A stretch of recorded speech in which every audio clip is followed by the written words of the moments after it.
ஒவ்வொரு பூத்து செயலருக்கும் அந்தந்த வார்டு செயலர்களையும் இணைத்துக் கொண்டு அதுக்கு பல காரணங்கள் இருக்கிறது.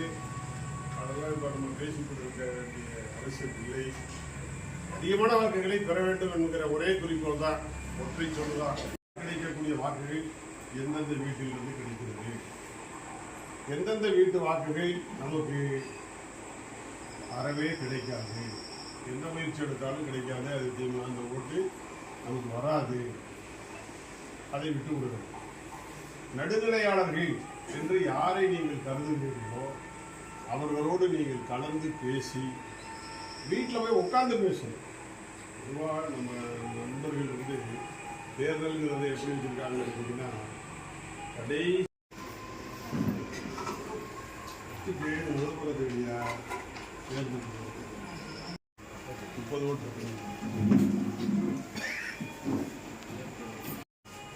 233ஆம் ஆகும். கேசவன் ஓட்டு தான் கூட 200 ஓட்டு கூட. ரவிசங்கர் 219 ஓட்டு கூட 300 ஆகும்.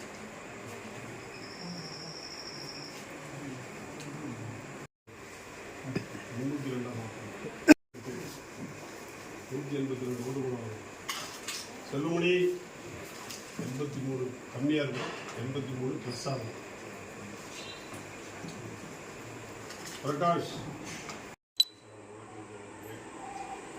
தலைமையாயிர மேற்கூட்டிய வேலூர் கழக செயலாளர் மகளிர் செயலாளர் வருகிறதற்கிற பேரூராட்சி மன்ற தலைவர்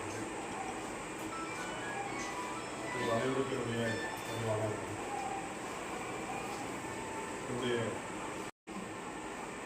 இன்று முதல் நீங்கள் கவனிக்க வேண்டிய பணிகளை, தேர்தல் எப்படிப்பட்டது என்கிற நிலவரத்தை, எப்படி நீங்கள் தயாராக வேண்டும் என்பதை பற்றியெல்லாம் என்கிற காரணத்திற்காகவே உள்ளாட்சி தேர்தலை நடத்தாமல் தனி அலுவலர்களை போட்டு இந்த தேர்தலை ஒத்திவைத்து இந்த வேலையை பார்த்துக் கொண்டிருக்கிறார். எனவே 26 சட்டமன்ற தேர்தல் முடிந்ததற்கு பின்னால் உடனடியாகவே நகர்மன்ற தேர்தல் வந்தே தீரும், உள்ளாட்சி தேர்தல் வந்தே தீரும், செய்தே ஆக வேண்டும். உள்ளாட்சி தேர்தலையும் நகர்மன்ற தேர்தலையும் நடத்துறாங்கன்னா மத்திய சர்க்கார் பணம் கொடுக்க மாட்டாங்க. அவங்க விதிய பஞ்சாயத்து ராஜ் சட்டம் அப்படி சொல்லுது.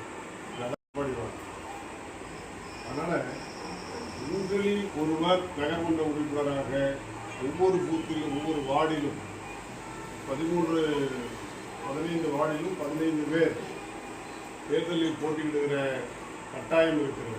கூட்டணிக்கு பலமான வாக்குகள் இருக்கிற இடம் திராவிட முன்னேற்ற கழகம், அடுத்து காங்கிரஸ் கட்சி, மூன்றாவதாக இடது